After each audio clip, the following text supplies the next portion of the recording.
Hey, what's going on today, YouTube? I'm out of town at the current moment, so it's gonna be just a short little update. So let's get into it. My reading progress. Over the past week or so, I've read about 20,000 characters. It's not too much, but I've also been traveling and out of town, so that's kind of the reason why. So I just finished the second light novel for Classroom of the Elite, and I'm moving on to the third one. So I'm about, actually, no, I take it back. I have done about 26,000 characters as I'm about 6,000 characters into the third light novel for Classroom of the Elite. As well, I've been doing some manga reading as that has been incorporated into my reading, so I can try to find other stuff to read. The current one, I actually started the Chainsaw Man, and will be probably reading the manga ahead of the anime release. So yeah, we'll see how that goes. I finished the second chapter of Chainsaw Man, and it's pretty cool. But everyone says it's really good, so I'm gonna continue reading that.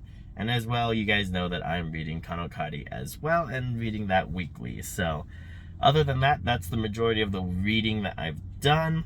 And then just a little bit of Anki. So I've got a little bit of things to talk about for Anki.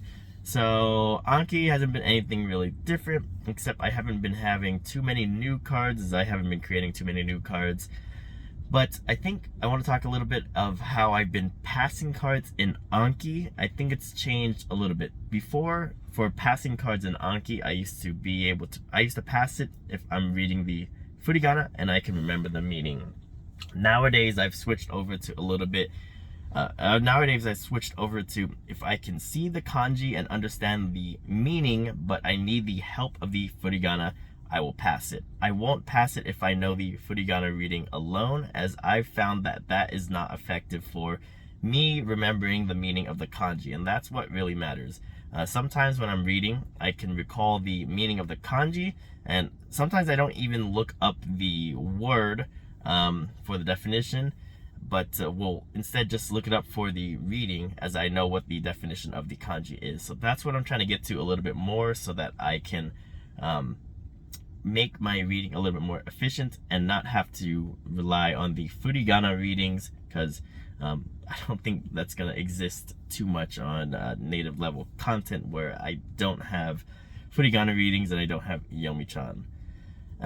Additionally, when I'm reading manga, I try to keep lookups to a minimum, so I'm not looking up as much.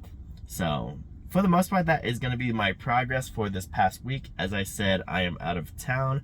I do, as the test gets a little bit closer, as December nears by, I do have to do some specialized studying. I am coming to terms with, I think, just so that I don't get lost in how the format of the test is and lose time on that. So yeah, we'll see how that comes along. I still am adamant against doing any type of specific grammar study for the test, as I don't think I have the time for that. I think it's going to be more useful to continue reading and pick up the grammar as I go and understand what I'm reading. So that's going to be it for today's video. Hope you enjoyed, and I will catch you again next week in another video and the weeks after that. So thank you so much for watching. Good luck in your studies out there, and I'll see you again later.